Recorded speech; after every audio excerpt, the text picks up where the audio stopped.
Hello, good morning students. अभी हम लोग 12th क्लास केमिस्ट्री पढ़ेंगे, ठीक है। और आज का आपका टॉपिक रहेगा that is anomalous behaviour of nitrogen, ठीक है। तो लास्ट वीडियो में जो हमने टॉपिक कवर किया था वो था बेटा पेंटाहेलाइड्स ऑफ नाइट्रोजन फैमिली। तो अभी तक हमने oxides, hydrides and halides of nitrogen family complete कर ली, मतलब केमिकल रिएक्शन हो चुकी है नाइट्रोजन फैमिली की।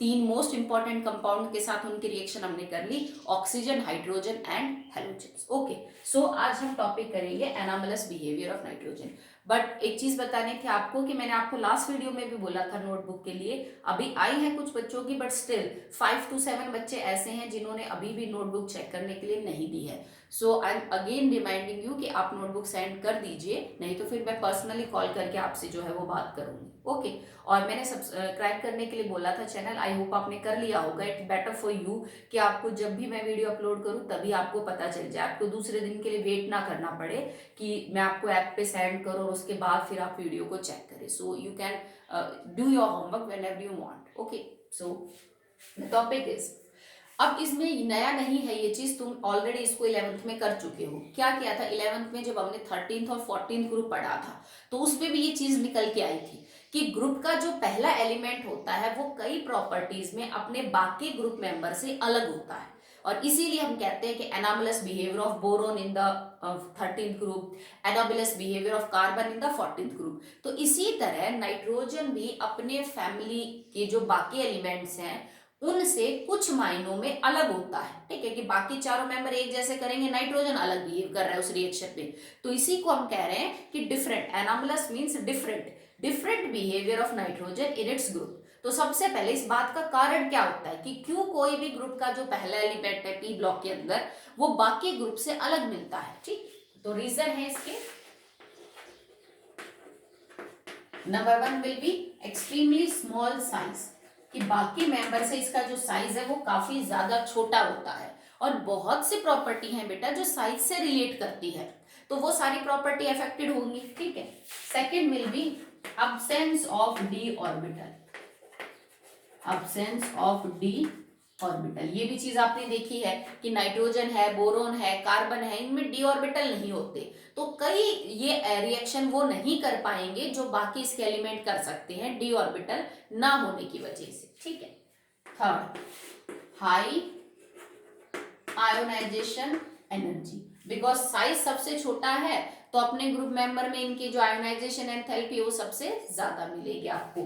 And the fourth one is high electronegativity, ठीक है। कि इलेक्ट्रोनेगेटिविटी बहुत ज्यादा है, आयोनाइजेशन एंथैल्पी बहुत ही कम है, डी ऑर्बिटल नहीं है और साइज बहुत ही छोटा है। ये चारों चीजें मिलके नाइट्रोजन को डिफरेंट बिहेव करने के लिए फोर्स करती हैं बाकी group members. Okay, so now the topic is the properties in which nitrogen behaves differently, ठीक है। अब हम वो प्रॉपर्टी पढ़ेंगे जिसमें नाइट्रोजन अलग बिहेव कर रहा है। इस चीज में बच्चे अक्सर कंफ्यूज होते हैं। अगर तुमसे कारण पूछा जाए कि बेटा वो क्या कारण है जिस वजह से नाइट्रोजन अलग बिहेव करता है, तो दीज आर द रीजन। कोई ये पूछे बेटा वो प्रॉपर्टी बताओ जिसमें नाइट्रोजन अलग बिहेव कर रहा है, तो आपको ये चीजें लिखनी है। ओके, चलिए स्टार्ट करते हैं with the number 1 is p pi multiple bond. आप इस बात का मतलब समझिए, इस पी ब्लॉक में आपको ये वर्ड यूज करने को मिलेंगे पी पाई, डी पाई या फिर डी पाई। इसका मतलब क्या है कि पाई बॉन्ड बन रहा है। भाई आप जानते हो कोवलेंट बॉन्ड में आपके दो टाइप के बॉन्ड है, सिग्मा एंड पाई, ठीक है। तो पाई बॉन्ड बन रहा है, इसका मतलब पी, और पी का मतलब क्या है कि एक एलिमेंट भी अपना पी ऑर्बिटल यूज कर रहा है पाई बॉन्ड बनाने में, और दूसरा एलिमेंट भी अपना पी ऑर्बिटल यूज कर रहा है पाई बॉन्ड बनाने में। ऐसे किसी भी मल्टीपल बॉन्ड को जिसमें दो एलिमेंट अपना पी ऑर्बिटल को ओवरलैप करके पाई बॉन्ड बना रहे हैं, उसको हम पी पाई मल्टीपल बॉन्ड बोलेंगे, ठीक है। और नाइट्रोजन जो है ना वो इसमें सबसे अच्छा करता है ये पी पाई बॉन्ड। क्यों? क्योंकि एक बात याद रखना, मल्टीपल बॉन्ड बनाने के लिए साइज शुड बी स्मॉलर। जितना साइज छोटा होगा उतनी डबल या ट्रिपल बॉन्ड बनाने की टेंडेंसी ज्यादा होती है। जितना साइज बढ़ता है उतनी ही डबल या ट्रिपल बॉन्ड बनाने की टेंडेंसी कम होती है। जैसे कार्बन फैमिली में कार्बन डबल और ट्रिपल बना देता है, बस कार्बन से नीचे वाला जो एलिमेंट है सिलिकॉन वो ट्रिपल डबल नहीं बनाता और नीचे वाले नहीं बनाते। नाइट्रोजन ट्रिपल बॉन्ड बना लेता है एन ट्रिपल बॉन्ड एन, पर इससे नीचे वाला फास्फोरस ट्रिपल नहीं बनाता, वो डबल भी इतने अच्छे नहीं बनाता है, कम बनाता है। ठीक है, तो साइज मैटर करता है मल्टीपल बॉन्ड के लिए कि छोटा है कि बड़ा। नाइट्रोजन फैमिली में क्योंकि साइज नाइट्रोजन का सबसे छोटा है तो इसमें बहुत स्ट्रॉन्ग टेंडेंसी है कि ये मल्टीपल बॉन्ड बना ले। जैसे मल्टीपल में इट कैन फॉर्म डबल और ट्रिपल, सिंगल तो बनाएगा, तो डबल बनाएगा तो भी इसमें एक पाई और एक सिग्मा होंगे, ट्रिपल बनाएगा तो भी एक सिग्मा और दो पाई होंगे। ठीक है, तो इसमें मल्टीपल बॉन्ड बनाने की टेंडेंसी बहुत अच्छी होती है। ठीक है, ये अब जैसे नाइट्रोजन गैस का अगर आप मॉलिक्यूल देखें तो उसमें एन ट्रिपल बॉन्ड एन है। आप सब जानते हो कि नाइट्रोजन और नाइट्रोजन में 3 बॉन्ड होते हैं और एक एक लोन पेयर है। ठीक है, तो ये जो बॉन्ड है ना इट इज क्वाइट स्ट्रॉन्ग, क्योंकि दो नाइट्रोजन के छोटे पी ऑर्बिटल साइज में इफेक्टिव ओवरलैप करेंगे और स्ट्रॉन्ग बॉन्ड बनेगा, एक सिग्मा बन जाएगा, दो पाई। तो इनके बीच में बॉन्ड बड़ा ही क्या बनता है, स्ट्रॉन्ग बनता है। नाइट्रोजन भी चाहता तो ऐसा कोई स्ट्रक्चर बना सकता था, नाइट्रोजन सिंगल सिंगल करके, नाइट्रोजन डबल करके, फिर इधर सिंगल, मतलब इस टाइप की पॉसिबिलिटी थी। पर क्योंकि नाइट्रोजन का साइज इतना छोटा है कि ये सीधा ही 3 बॉन्ड बना के अपने ऑक्टेट को पूरा कर लेता है, दैट्स व्हाई ये एन ट्रिपल बॉन्ड एन के फॉर्म में आपको मिलेगा। बट ये फोर्स ऑफ अट्रैक्शन तो इन दो एटम्स के बीच में बहुत स्ट्रॉन्ग है। अगर मैं नाइट्रोजन के एक मॉलिक्यूल और नाइट्रोजन के दूसरे मॉलिक्यूल के बीच की बात करूं तो इनमें फोर्स स्ट्रॉन्ग नहीं है। भाई इन दो एटम्स में फोर्स बहुत स्ट्रॉन्ग है, ट्रिपल बॉन्ड है, इन दोनों के बीच में फोर्स ऑफ अट्रैक्शन बहुत स्ट्रॉन्ग है, ट्रिपल बॉन्ड है, बट इन दोनों के बीच में कोई फोर्स ऑफ अट्रैक्शन ऐसे स्ट्रॉन्ग नहीं, it is only weak van der Waals force, कमजोर है। और देखो किसी भी सब्सटेंस का, मैटर का, गैस लिक्विड या सॉलिड में एग्जिस्ट करना किस बात पे डिपेंड करता है कि उसके दो मॉलिक्यूल्स, एटम या पार्टिकल के बीच में कितनी फोर्स है। और क्योंकि यहाँ पे तो वीक वंडरवाल फोर्स है, that's why nitrogen is a gas at room temperature. क्यों? क्योंकि इनके दो मॉलिक्यूल के बीच में फोर्स ऑफ अट्रैक्शन अच्छा नहीं है, इसके खुद के दो एटम्स के बीच में जो फोर्स ऑफ अट्रैक्शन है वो अच्छा है, that's why it can form triple bond, 1 sigma and 2 pi. Size छोटा है, बहुत अच्छे से बना लेते हैं, अच्छे से ओवरलैप हो जाते हैं, और सिमिलर टाइप सेम साइज के ऑर्बिटल होंगे तो और अच्छी ओवरलैपिंग होगी। ठीक है, बट ये गैस क्यों है, जितना भाई इतना अच्छा स्टेबल मॉलिक्यूल बना रहा है, फिर भी क्योंकि दो मॉलिक्यूल्स के बीच में फोर्स ऑफ अट्रैक्शन जो है वो क्या है, कमजोर है, that's why it is a gas. इसके जो बाकी मेंबर है वो गैस नहीं है, जैसे कि नाइट्रोजन के बाद फॉस्फोरिक है, सॉरी फॉस्फोरस, आर्सेनिक, एंटीमनी, ये तीनों सॉलिड है रूम टेम्परेचर। ठीक है, आपसे कोई पूछ भी सकता है भाई नाइट्रोजन तो गैस और उसके बाद वाले मेंबर एकदम से सॉलिड हो गए, भाई कोई लिक्विड आता, सेमी सॉलिड बनता, फिर धीरे धीरे सॉलिड, ऐसा क्या हुआ कि नाइट्रोजन से जस्ट अगला जो मेंबर है वो सॉलिड है। उसका कारण है बेटा, क्योंकि फॉस्फोरस डबल, आर्सेनिक डबल और एंटीमनी डबल बॉन्ड नहीं बनाते अपनी एलिमेंटल स्टेट में। फॉस्फोरस एक टेट्रा एटॉमिक मॉलिक्यूल है, आर्सेनिक एक टेट्रा एटॉमिक मॉलिक्यूल है, और एंटीमनी भी एक टेट्रा एटॉमिक मॉलिक्यूल है। ये कैसे एग्जिस्ट करेंगे,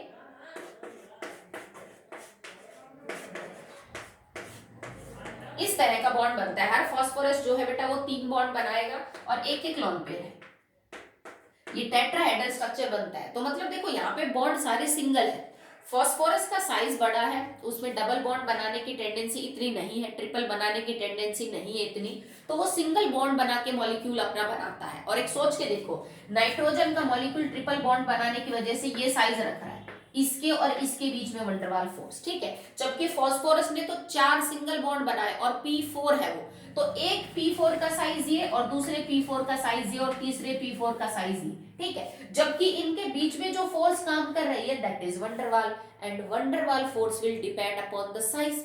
वंडरवाल फोर्स जो है that will directly depend upon the size. जैसे जैसे आपके मॉलिक्यूल का साइज बढ़ेगा वैसे वैसे ये फोर्स बढ़ेगी, और अगर फोर्स बढ़ेगी तो इंटर मॉलिक्यूलर या इंटर पार्टिकल फोर्स ही तो डिसाइड करती है ना कि आपका जो मैटर है वो सॉलिड है, लिक्विड है कि गैस है। क्योंकि फॉस्फोरस में ये जो P4 के मॉलिक्यूल है इनका साइज N2 मॉलिक्यूल से काफी बड़ा है, दैट्स व्हाई इनके बीच में वंडरवाल फोर्स भी ज्यादा है, तो फोर्स भी ज्यादा है तो ये पास है एक दूसरे के, so they will directly convert into the solid state, ठीक है।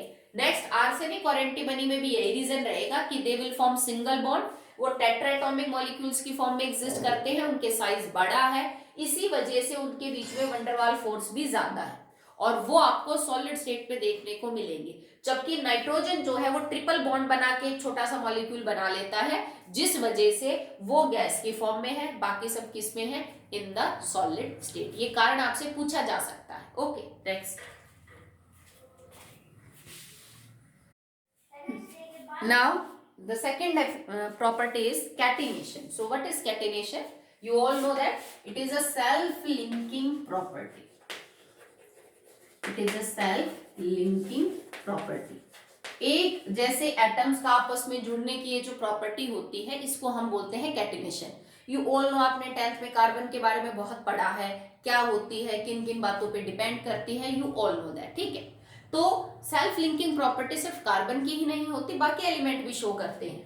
अगर आप नाइट्रोजन फैमिली के अंदर चेक करें, ठीक है, और लास्ट वन बेटा मैंने उसमें हम बात कर रहे थे जब पी पाई बॉन्डिंग में, तो बिस्मिथ के केस में आपने जो मल्टीपल बॉन्ड है ये सब मैंने नहीं बताया, क्योंकि बिस्मिथ एक मेटल है तो वो मेटेलिक बॉन्ड बनाता है। तो बिस्मिथ के केस में ये पी पाई वगैरह पॉसिबल नहीं है, क्योंकि वो कोवलेंट नहीं, वो आयनिक बॉन्ड बनाएगा, ठीक है, कंपाउंड में। तो अगर अकेले बिस्मिथ की बात कर रहे हो तो क्योंकि बिस्मिथ एक मेटल है तो मेटल और मेटल के बीच में मेटेलिक बॉन्ड बनेंगे, ठीक है, उसको भी ध्यान कर लियो। तो इसमें क्या है बेटा कि नाइट्रोजन की, वैसे तो कार्बन फैमिली में कार्बन की थी कैटिनेशन, और होनी भी चाहिए, क्योंकि कैटिनेशन होने के लिए साइज छोटा होना चाहिए, तब बेटर कैटिनेशन होती है। और नाइट्रोजन का साइज छोटा है, फास्फोरस का ज्यादा है, ठीक है, तो कैटिनेशन तो नाइट्रोजन की ज्यादा होनी चाहिए। बट इस ग्रुप में फास्फोरस की जो कैटिनेशन है that will be more than nitrogen. और ये चीज थोड़ी अलग है जिसे हमें समझना होगा कि फास्फोरस का जब साइज बड़ा है और कैटिनेशन छोटे साइज पे अच्छी होती है, तो फास्फोरस की कैटिनेशन ज्यादा क्यों है? रीजन इज दैट क्योंकि नाइट्रोजन जो है ना वो मल्टीपल बॉन्डिंग बनाना पसंद करता है। बेटा कैटिनेशन कब होती है? जब एक एटम कई तरह से बॉन्ड बना रहा हो, इधर भी चेन खुली है, इधर भी और जुड़ते जा रहे हैं। अगर आपका एलिमेंट अपने दूसरे मतलब एटम के साथ 3 बॉन्ड बना के अपनी वैलेंसी पूरी कर रहा है, तो जोड़ोगे कहां तीसरा एटम? ठीक है भाई, कैटिनेशन का मतलब क्या होता है? अगर नाइट्रोजन के एक साइड में इधर नाइट्रोजन, इसके एक इधर नाइट्रोजन, और मैं नाइट्रोजन जोड़ते चली जाती, उसके लिए आपके पास होना क्या चाहिए था? आपके पास एक साइड में डबल, एक साइड में सिंगल, ठीक है, या फिर यूं हो सकता था कि दोनों साइड में सिंगल, इस टाइप के बॉन्ड बनते, तभी तो कैटिनेशन होती। नाइट्रोजन तो करता क्या है कि वो सिंगल और डबल का ऑप्शन ही नहीं छोड़ता, वो सीधा ट्रिपल बॉन्ड बना लेता है। ट्रिपल बॉन्ड बनाते इस नाइट्रोजन का भी ऑक्टेट पूरा और इसका भी ऑक्टेट पूरा, आगे चौथा बॉन्ड बनाने की गुंजाइश ही नहीं बची, तो हम आगे नाइट्रोजन कहां जोड़े? ठीक है, तो नाइट्रोजन का साइज छोटा है और उस वजह से कैटिनेशन अच्छी होनी थी। पर प्रॉब्लम क्या होती है ना कि नाइट्रोजन अपनी जो ऑक्टेट है वो अपने में ही 3 बॉन्ड बना के पूरा कर लेता है, तो बाकी किसी तीसरे नाइट्रोजन एटम के साथ जुड़ने की इसकी नौबत नहीं आती। कार्बन ऐसा नहीं करता, क्योंकि कार्बन अगर कार्बन के साथ ट्रिपल भी बना लेगा तो भी इसका ऑक्टेट पूरा नहीं होता, क्योंकि देखो 3 और 3 6 ही तो हुए, जबकि इसको तो चाहिए 3, क्योंकि 5 तो इसके पास खुद है, तो ये दूसरे वाले के 3 बॉन्ड बना के ट्रिपल और सीधा अपना ऑक्टेट पूरा करके बैठ जाता है। बट फास्फोरस, आर्सेनिक और एंटीमनी, जैसा कि अभी मैंने आपको इनके टेट्रा एटॉमिक मॉलिक्यूल बताए, तो इसमें ये सिंगल बॉन्ड बनाता है। अब बेटा अगर बॉन्ड सिंगल बनेगा तो इसका मतलब उसमें कैटिनेशन ज्यादा है, ठीक है। फास्फोरस के अभी हमने 4 देखे, उससे भी ज्यादा जुड़ सकते हैं वो, ठीक है। आगे आप फास्फोरस की एलोट्रोपिक फॉर्म पढ़ोगे तो उसमें आप देखोगे कि 4 नहीं, काफी सारे फास्फोरस आपस में जुड़ सकते हैं, तो कैटिनेशन बेटर हो सकती है when single bond formation occurs, जो आपकी आर्सेनिक, फास्फोरस और एंटीमनी में देखने को मिल रही है। तो इनकी कैटिनेशन जो है वो ज्यादा होगी as compared to the nitrogen. Phosphorus, arsenic and antimony can form single bond, so they have better catenation. Phosphorus में काफी ज्यादा है क्योंकि नीचे तो फिर साइज बढ़ जाएगा बेटा, तो इनकी कैटिनेशन कम हो जाएगी। तो फॉस्फोरस जो है वो सिंगल बॉन्ड बना के साइज भी थोड़ा ठीक है, ज्यादा कैटिनेशन जो है वो दिखा सकता है as compared to the nitrogen. Nitrogen क्या करेगा? ट्रिपल बॉन्ड बना के जो है वो सेटिस्फाई हो जाएगा, ठीक है। आप इनकी जो कैटिनेशन की पावर है वो आप इनके सिंगल बॉन्ड की स्ट्रेंथ से कंपेयर कर सकते हो। जैसे कैटिनेशन होने के लिए मैंने बोला ना कि सिंगल बॉन्ड हो तो बेटर है, तो आप चेक करिए कि अगर नाइट्रोजन नाइट्रोजन सिंगल बॉन्ड बने, एक फॉस्फोरस फॉस्फोरस सिंगल बॉन्ड बने और एक आर्सेनिक आर्सेनिक सिंगल बॉन्ड बने, तो जब सिंगल बॉन्ड की स्ट्रेंथ अच्छी हो वहीं तो कैटिनेशन की गुंजाइश होगी ना। अगर आपको लग रहा है कि किसी एलिमेंट के सिंगल बॉन्ड से ज्यादा उसका डबल बॉन्ड अच्छा है तो it will form double bond it if is possible, ठीक है, तो वो फिर सिंगल बॉन्ड क्यों बनाएगा। तो नाइट्रोजन नाइट्रोजन डबल बॉन्ड की जो एक्चुअली में स्ट्रेंथ है, जो आप यूं समझ लीजिए, बॉन्ड स्ट्रेंथ को हम किससे एक्सप्लेन करते हैं बेटा, in terms of bond dissociation energy, कि कितनी एनर्जी देके आप तोड़ सकते हो। तो नाइट्रोजन के लिए ये जो डाटा है that will be 159 kilo joule per mole, कि एक मोल इस सिंगल बॉन्ड को तोड़ने के लिए आपको 159 किलो जूल एनर्जी देनी पड़ेगी, जबकि फास्फोरस के लिए 213 है। इसका मतलब इसमें ज्यादा एनर्जी देनी पड़ेगी तब फास्फोरस और फास्फोरस का सिंगल बॉन्ड टूटेगा, इसमें एनर्जी आपको कम देनी पड़ेगी। तो इसका मतलब phosphorus phosphorus single bond is more stable and it is less stable, ये स्टेबल कम है, ये स्टेबल ज्यादा है। अगर आप आर्सेनिक के केस की बात करें तो ये लगभग 147.5 है, इससे फिर इसकी कम हो गई क्योंकि इसका साइज बढ़ गया, तो कैटिनेशन जो पावर है वो कम होगी। तो फास्फोरस का जो सिंगल बॉन्ड है ना वो ज्यादा स्टेबल है as compared to nitrogen nitrogen single bond, और इसी वजह से नाइट्रोजन जो है वो ट्रिपल या डबल बना के अपनी वैलेंसी पूरी कर लेता है, ऑक्टेट कंप्लीट कर लेता है, जबकि फास्फोरस सिंगल बॉन्ड बना लेता है क्योंकि उसका सिंगल बॉन्ड जो है वो क्या है बेटा, अच्छा खासा स्टेबल है, ठीक है। इसीलिए रीजन क्या होता है, क्योंकि अगर नाइट्रोजन सिंगल बॉन्ड बनाएगा ना तो देखो 1 2 3 4 1 2 3 4 4 5 और 1 6, देखो 4 5 और 1 6 ही पूरे हुए, 4 5 और 1 6, एक तो ऑक्टेट पूरा नहीं है, ठीक है। डबल से भी करके देखोगे तो नहीं भी होगा। दूसरा रीजन ये है कि मान लो चलो आगे भी बॉन्ड बन रहा है, कुछ ऐसा ऑक्टेट पूरा भी हो गया कि भाई ऐसा ना हो नाइट्रोजन नाइट्रोजन आगे बॉन्ड बन रहे, तो जब नाइट्रोजन दोनों साइड में सिंगल बनाएगा ना तो 2 इलेक्ट्रॉन खर्च करने के बाद नाइट्रोजन के ऊपर 3 इलेक्ट्रॉन बचेंगे, मतलब हर नाइट्रोजन पे एक लोन पेयर रहेगा, और लोन पेयर तो फास्फोरस में भी रहेगा अगर वो सिंगल बनाएगा, पर फास्फोरस का साइज बड़ा है तो एक बड़ी लोब के अंदर वो लोन पेयर के 2 इलेक्ट्रॉन होंगे।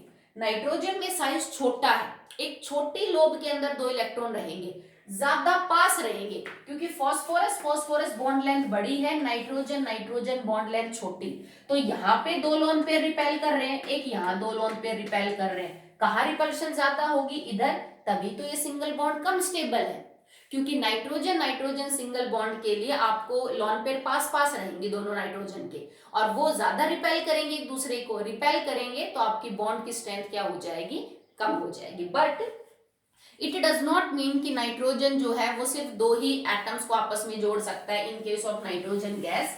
नाइट्रोजन की जो बेटा कैटिनेशन है वो 3 तक जा सकती है, और वो कंपाउंड इंपॉर्टेंट है, मैंने आपको पहले भी बताया था। एक कंपाउंड होता है that is N3H known as hydrazoic acid, इसमें नाइट्रोजन अपनी मैक्सिमम कैटिनेशन दिखाता है दैट इज 3, ठीक है। इससे निकली हुई जो आयन है N3 नेगेटिव, इसको हम बोलते हैं एजाइड आयन, ठीक है। और इसका अगर आप स्ट्रक्चर देखो तो इट इज HNN। अब देखो इसमें डबल या ट्रिपल बॉन्ड लगा के हम इसको जस्टिफाई करेंगे, यहाँ पे ये सिचुएशन होती है, हाइड्रोजन H पॉजिटिव है, बाकी N3, मतलब N3 इसको यूं लिख सकते हो ना आप, ये H पॉजिटिव और N3 नेगेटिव से बना है, मतलब हाइड्रोजन पे तो पॉजिटिव है पर तीनों नाइट्रोजन पे मिला के एक नेगेटिव होता है, तीनों नाइट्रोजन पे मिला के नेगेटिव कैसे, देखो इस नाइट्रोजन ने 3 बॉन्ड बना रखे हैं तो मतलब इसके ऊपर एक लोन पेयर है, इस नाइट्रोजन ने 4 बना रखे हैं, तो नाइट्रोजन जब भी 4 बॉन्ड बनाएगा बेटा हमेशा चौथा बॉन्ड कोऑर्डिनेट होगा अपने लोन पेयर के थ्रू, तो मतलब इस पे तो कोई भी इलेक्ट्रॉन नहीं बचा क्योंकि 3 नॉर्मल बना लिए, एक कोऑर्डिनेट। अब इसके साथ तो कोऑर्डिनेट बनाया नहीं क्योंकि हमने इसके 2 इलेक्ट्रॉन दिखा दिए। ये बॉन्ड मान लो अगर कोऑर्डिनेट है तो इस नाइट्रोजन के 5 में से इसने सिर्फ अपना 1 इलेक्ट्रॉन खर्च किया, इसके पास 2 बचे हुए, इसके पास एक भी नहीं, इसने अपना इलेक्ट्रॉन बिना खर्च करे बॉन्ड बनाया, स्लाइटली चार्ज क्या हो जाएगा इसके ऊपर, दैट विल बी नेगेटिव, इसके ऊपर स्लाइटली चार्ज कैसा हो जाएगा, दैट विल बी पॉजिटिव, समझ आया, ठीक है। और यहाँ पे हमने क्या ले रखा है H पॉजिटिव, इसका मतलब देखो ये H यहाँ पे स्लाइटली पॉजिटिव है, ये भी पॉजिटिव है, ओवरऑल चार्ज आपका आ जाएगा इस नाइट्रोजन पे नेगेटिव, ठीक है। तो ये हाइड्राजोइक एसिड है जिसमें नाइट्रोजन जो है एक्चुअली में 3 बार जुड़ा हुआ है, मैक्सिमम कैटिनेशन यही होगी। इससे ज्यादा नाइट्रोजन की कनेक्टिविटी देखने को नहीं मिलती। 2 नाइट्रोजन गैस में रखता है और 3 रखता है इन द हाइड्रोजोइक एसिड। जैसे इसके अंदर मान लीजिए अगर आप ये बॉन्ड तोड़ेंगे, बिकॉज हमने इसको ऐसे स्प्लिट किया हाइड्रोजोइक एसिड को H पॉजिटिव और N3 नेगेटिव में, तो इसका मतलब ये जो बॉन्ड है ये जब टूटेगा तो इसके दोनों इलेक्ट्रॉन ये नाइट्रोजन लेगा, क्योंकि H कम इलेक्ट्रोनेगेटिव है, तो यहाँ से किस फॉर्म में बाहर जाएगा, H पॉजिटिव, और लेने के बाद इसके ऊपर चार्ज क्या जाएगा, नेगेटिव। तो देखो 2 नेगेटिव है और 1 पॉजिटिव है, तो ओवरऑल इस पे चार्ज क्या आ गया, N3 नेगेटिव, तो ये एजाइडाइन बन गई और ये आपका बन गया H पॉजिटिव। ठीक है, तो यहां तक कैटिनेशन का जो काम है वो कंप्लीट होता है। नेक्स्ट टॉपिक है, next property will be third, reactivity. अब रिएक्टिव ज्यादा कौन है, तो बेटा देखो नाइट्रोजन और नाइट्रोजन में तो 3 बॉन्ड बन गए और ये बहुत स्ट्रॉन्ग बॉन्ड है। मतलब अगर आपको नाइट्रोजन गैस को रिएक्ट करवाना है तो जाहिर सी बात है ये बॉन्ड तोड़ने पड़ेंगे, रिएक्टेंट के पुराने बॉन्ड टूटेंगे तभी तो नए बॉन्ड बनेंगे ना, और ये बॉन्ड बहुत स्ट्रॉन्ग है। क्यों, क्योंकि एक तो बॉन्ड लेंथ बहुत छोटी है, 3 बॉन्ड, ट्रिपल बॉन्ड की बॉन्ड लेंथ छोटी है, 2 छोटे एटम्स के बीच में बॉन्ड बना, इट इज क्वाइट स्ट्रॉन्ग, ये बहुत स्ट्रॉन्ग बॉन्ड होता है और आप इसको आसानी से नहीं तोड़ सकते हो। ठीक है, अगर आप नाइट्रोजन बॉन्ड की स्ट्रेंथ को चेक करोगे, it is almost 941.4 kilo joule per mole. मतलब आपको 1 मोल नाइट्रोजन के मॉलिक्यूल को तोड़ के एटम्स बनाने में 941 किलो जूल की जो है वो आपको एनर्जी की जरूरत पड़ती है। बट क्योंकि फास्फोरस तो सिंगल बॉन्ड में एग्जिस्ट कर रहा है एलिमेंटल स्टेट में, तो इसके लिए आपको सिर्फ 213 किलो जूल पर मोल की जरूरत पड़ेगी, तो इसके मुकाबले देखो कितनी कम है। तो जब किसी बॉन्ड को तोड़ने में इतनी एनर्जी लग रही है तो इसका मतलब वो रिएक्टिव नहीं है। ठीक है, वो ये कंपाउंड रिएक्टिव नहीं है, तो नाइट्रोजन गैस ऑलमोस्ट अनरिएक्टिव है, इनर्ट है। क्यों, क्योंकि एटमॉस्फेयर में 78% नाइट्रोजन है और वो नहीं करती है नॉर्मल कंडीशन पे किसी के भी साथ रिएक्ट। ठीक है, क्यों, क्योंकि इसके अंदर जो बॉन्ड है ना वो इतने स्ट्रांग है कि नहीं टूट सकते। यही तो कारण है कि पौधों को नाइट्रोजन फिक्सेशन करनी पड़ती है, नहीं तो जब एटमॉस्फेयर में इतनी नाइट्रोजन है तो उनको इतना तामझाम करना ही नहीं पड़ता नाइट्रोजन को लेने के लिए, वो डायरेक्ट हवा से ही ले लेते। बट हवा में N ट्रिपल बॉन्ड N है जिसको पौधे नहीं तोड़ सकते, that's why nitrogen gas is inert. पर इसके मुकाबले में फास्फोरस का बॉन्ड कमजोर है तो जल्दी टूट जाएगा, मतलब नाइट्रोजन से ज्यादा रिएक्टिव कौन होगा, फास्फोरस होगा। ठीक है, तो आप रिएक्टिविटी को ऐसे समझा सकते हैं। नेक्स्ट है फोर्थ, मैक्सिमम कोवेलेंसी। तो ये मैं नहीं करवाऊंगी क्योंकि मैंने आपको 1 या 2 वीडियो पहले ये चीज करवा दी है बहुत अच्छे से, कि नाइट्रोजन में डी ऑर्बिटल ना होने की वजह से वो मैक्सिमम 4 बॉन्ड बना सकता है। 3 बॉन्ड बनाएगा अपने पी के अंदर जो 3 इलेक्ट्रॉन उनकी वजह से, और अपना लॉन पेयर यूज करके जो उसका 2s में उसमें चौथा बॉन्ड कोऑर्डिनेट जैसे यहां बन रहा था, बस इसके अलावा कोई हो ही नहीं सकता। जबकि जो बाकी मेंबर है फास्फोरस, आर्सेनिक, एंटीमनी, मैंने कल की वीडियो में भी आपको समझाया था पेप्टाइड्स पे, वो अपने खाली पड़े डी ऑर्बिटल की वजह से उनमें लॉन पेयर एक्सेप्ट करके अपनी कोवेलेंसी बढ़ा सकते हैं, वो 5 और 6 भी कर सकते हैं, पर नाइट्रोजन सिर्फ क्या करेगा, 4। तो ये चीज मैं कल या परसों 2 दिन से हमारा ये चल ही रहा था ऐसा टॉपिक, तो इसमें हो चुका है। आई होप आपको ये बात समझ में आ गई होगी। ओके, नेक्स्ट देखिए, the next property is d pi p pi multiple bond. तो अभी लास्ट स्टार्ट जो हमने किया था property that is p pi bond, but nitrogen can't form d pi bond, nitrogen नहीं बना सकता due to absence of d orbital. इसका मतलब समझिए, नाइट्रोजन से मेरा मतलब है कि नाइट्रोजन तो अपना डी यूज करे, डी पाई पी पाई, और जो दूसरे एलिमेंट के साथ वो बॉन्ड बना रहा है वो एलिमेंट अपना पी यूज करे। बात समझ रहे हो आप, कोई भी हो सकता है, ऑक्सीजन है और कोई एलिमेंट है। ठीक है, कि डी पाई पी पाई का मेरा मतलब है कि नाइट्रोजन तो अपना डी ऑर्बिटल यूज कर रहा हो पाई बॉन्ड बनाने में, और जिसके साथ वो मल्टीपल बॉन्ड बना रहा है वो एलिमेंट अपना पी यूज कर रहा है, क्योंकि बॉन्डिंग डी पाई भी होती है, बॉन्डिंग पी पाई भी होती है, और बॉन्डिंग डी पाई पी पाई भी हो सकती है। ओके, तो कह रहे हैं कि ये कंडीशन जो है ना नाइट्रोजन के लिए सही नहीं है, बिकॉज नाइट्रोजन के पास तो डी ऑर्बिटल ही नहीं है, तो ऐसा कोई कंपाउंड नहीं बना सकता, ऐसा कोई मल्टीपल बॉन्ड नहीं बना सकता नाइट्रोजन किसी भी कंपाउंड में जहां D pi p pi bonding हो रही हो। बट क्योंकि फॉस्फोरिक, आर्सेनिक और एंटीमनी में डी ऑर्बिटल मौजूद है तो वो इस टाइप के बॉन्ड बना सकते हैं। जैसे कंपाउंड है P डबल बॉन्ड O, और यहाँ पे मान लीजिए मैं लगा दूं CH3, CH3।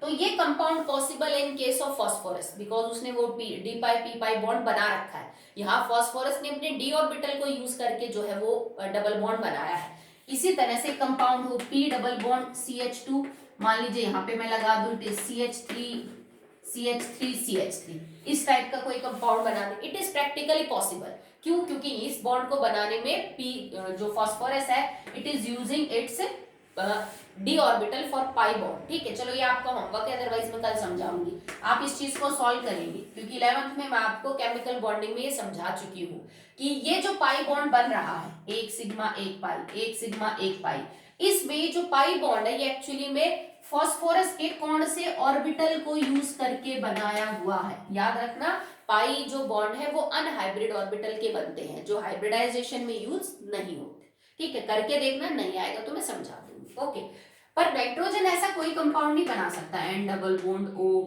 और मान लीजिए मैं इसको R से रिप्रेजेंट कर दूं, कुछ भी हो सकता है, क्योंकि नाइट्रोजन तो 5 बॉन्ड बनाने का तो सवाल ही नहीं उठता। ठीक है, इस बॉन्ड को बनाने के लिए नाइट्रोजन के पास भी डी ऑर्बिटल होना चाहिए। वही ये बेटा कोवैलेंसी 5 है, 5 होने के लिए तो डी ऑर्बिटल चाहिए, नाइट्रोजन के पास ऐसा कुछ होता नहीं। ठीक है, और कंपाउंड है, इसको हम बोलते हैं इट इज ट्राइफिनाइल फॉस्फीन। ये एक बहुत अच्छा कंपाउंड है, आगे पढ़ोगे कोऑर्डिनेशन में, इनको लिगेंड्स बोलते हैं। तो ये कंपाउंड कैसे है कि फास्फोरस से हमने 3 बेंजीन की रिंग जोड़ रखी, C6H5 इज फिनाइल रिंग। ठीक है, तो ये कंपाउंड है और एक लॉन पेयर है। तो इस कंपाउंड को भी अगर आप चेक करोगे तो इस पे भी इस टाइप की बॉन्डिंग जो है वो देखने को मिलेगी। तो ऐसे कोई कंपाउंड नहीं मिल सकते एलिमेंट्स, ट्रांजिशन एलिमेंट्स के साथ भी। देखो अब इसमें नहीं, अब इसको आप किसी से भी जोड़ोगे, भाई मैंने बोला कि ये लीगेंड का काम करता है। लीगेंड वो होते हैं बेटा, एक्चुअली में मान लो कि लुईस बेस होते हैं, ये लुईस बेस है और अपने लॉन पेयर को यूज करके किसी भी ट्रांजिशन मेटल के साथ बॉन्ड बना सकते हैं। मान लो कि इसने अपना लॉन पेयर जो है वो आयरन के खाली पड़े डी ऑर्बिटल में डोनेट कर दिया और बॉन्ड बना लिया, तो यहाँ पे भी बॉन्ड बनाने के लिए फास्फोरस को अपना ऑर्बिटल यूज करना पड़ा। ठीक है, तो नाइट्रोजन जो है वो D pi p pi bonding show नहीं करता, बाकी मेंबर करते हैं, तो ये भी अलग बिहेवियर हो गया नाइट्रोजन का। Now the rest of properties are not so difficult, जिन्हें मैं समझाऊं सिंपल है, आप पढ़ लेना। जैसे कि नॉन मेटेलिक कैरेक्टर, अब भाई नाइट्रोजन फैमिली में नाइट्रोजन से ज्यादा नॉन मेटेलिक कोई भी नहीं है, ये सबसे ज्यादा इलेक्ट्रोनेगेटिव है। ठीक है, formation of try negative ion, तो जब मैं आपको ये बता रही थी N3 नेगेटिव नाइट्राइडाइन फॉस्फाइड, तो मैंने बोला था कि छोटा साइज और हाई इलेक्ट्रोनेगेटिविटी होने की वजह से नाइट्रोजन की ट्राई नेगेटिव आयन सबसे स्टेबल है, बाकी सबकी कम स्टेबल है। ठीक है, नेक्स्ट नेचर ऑफ हाइड्राइड, अगर मैं हाइड्राइड की बात करूं तो अमोनिया बहुत स्पेशल है बाकी हाइड्राइड से, ड्यू टू हाइड्रोजन बॉन्डिंग, कि इसमें हाइड्रोजन बॉन्डिंग है, बाकी किसी ग्रुप के एलिमेंट के हाइड्राइड में हाइड्रोजन बॉन्डिंग नहीं है। ऑक्साइड, ऑक्साइड की बात करें तो फास्फोरस 3 बना रहा था, जिसमें से 2 स्टेबल थी, आर्सेनिक 2 बना रहा था, एंटीमनी 2 बना रहा था। ठीक है, पर नाइट्रोजन जो है वो 5 टाइप के ऑक्साइड बना रहा था, तो ये भी बिहेवियर अलग है कि नाइट्रोजन 5 डिफरेंट टाइप के ऑक्साइड बनाता है, जिसपे उसकी ऑक्सीडेशन स्टेट +1 से +5 है, बाकी सब ऐसा नहीं कर सकते। ठीक है, नेक्स्ट अगर मैं ट्राई हैलाइड्स के अंदर बात करूं तो जो नाइट्रोजन फैमिली की ब्रोमाइड्स थी वो अमोनिएट्स के फॉर्म में मिल रही थी, आयोडाइड और जो ब्रोमाइड्स हैं that are obtained in the form of ammoniates and that are not very stable, dry condition में ये एक माइल्ड एक्सप्लोजिव का काम करते हैं, जबकि और किसी ट्राई हैलाइड के केस में आपको ये देखने को नहीं मिला। देख रहे हो, बाकी हर एलिमेंट ट्राई हैलाइड बना रहा था, किसी की भी अनस्टेबल नहीं थी, किसी की एक्सप्लोसिव नहीं थी, पर इनकी ये थोड़ी अनस्टेबल भी थी, अमोनिएट्स के फॉर्म में भी मिल रही थी और स्टेबल भी नहीं थी। तो ये तो सिंपल थी, आप कर सकते हो इनको। तो हमने एनामलस बिहेवियर ऑफ नाइट्रोजन का टॉपिक कंप्लीट किया है, ये होमवर्क है, इसको करके देखना। ओके, और अगेन आई एम रिपीटिंग, जिसने नोटबुक नहीं भेजी कंफर्मली आज मेरे को सेंड करिए, अदरवाइज फिर मैं यही मानूंगी कि आपने काम पूरा नहीं कर रखा। ठीक है, दैट्स ऑल फॉर